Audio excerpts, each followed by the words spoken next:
Hello class 9, welcome back. In the previous video we studied about what is a mixture and what is a pure substance.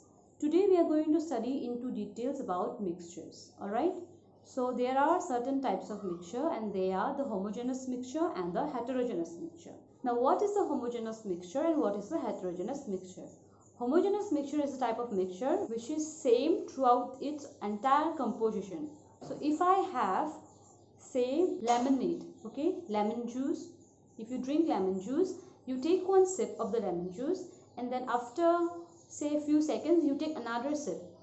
So throughout the whole glass, okay, the taste of the juice will be same, right? Even if you take the first sip and you take another sip after a few seconds, the taste is not going to change, which means the particles of lemon has spread uniformly throughout the solution. So when you are tasting it, it is same all the time. So this is a kind of a homogeneous mixture, okay. On the other hand, in heterogeneous mixture, the particles would not be same throughout the entire composition. For an example, take chalk powder and water. If you take chalk powder and you put in a glass of water and you mix it, okay, the chalk powder will not mix fully with the water, which means that somewhere on the top you will find that the chalk particles are less and somewhere in between it is more, again below it is more dense. So throughout the mixture, what you will see is that the chalk powder is not same. The particles of the chalk is not spread out uniformly in the entire composition. So this will be called a heterogeneous mixture. In this chapter, we will study into details about these two types of mixture. So first we will go about the homogeneous mixture. And for example of a homogeneous mixture is the solution. What is solution? Solution is a mixture of two or more substances. Okay. And there are three kinds of solution. One is liquid in liquid, like your lemon juice. Because lemon juice means what? You're putting literally the juice coming out of a lemon into the water. So that is your lemonade. Okay. Then number two is solid solution. If you mix two solid, it will be a solid solution, which is also called alloy. And then we have a gaseous solution. If you mix two gases, you will get a gaseous solution, which is called air. Okay.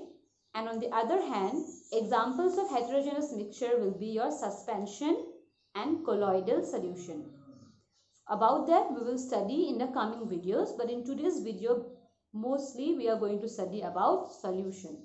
So what is alloy? Alloy is a mixture, or alloys are mixture of two or more metals or a metal and a non-metal.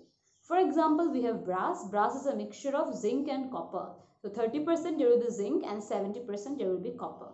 Now more details about solution. Now solution consists of two parts, that is a solute and a solvent. Okay. So solute plus solvent will give us a solution. Now what is this solute and what is this solvent? Solute is the component which contains in smaller quantity, whereas solvent is the component which contains in the larger quantity. Okay. So solute is the component which gets dissolved and solvent is the component which dissolves whatever comes into it. Okay.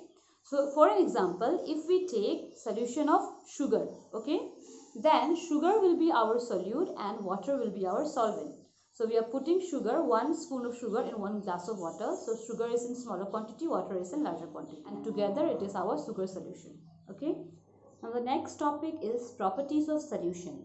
So for all the different types of mixture, we will get properties along with each type. And the properties is very important because in your board exams, question comes from this. And you ought to answer it into points. Okay.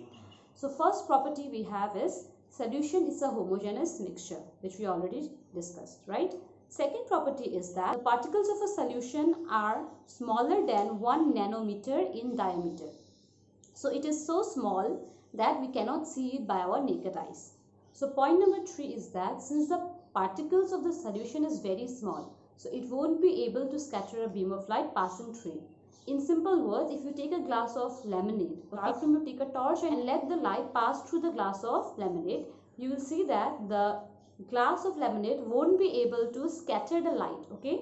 It won't be able to scatter the light passing through it. So the path of light won't be visible to us. In short, if you put the torchlight, then from that corner you will not be able to see a light passing through the lemonade. Okay. And number 4 is that the solute particles cannot be separated from the solution.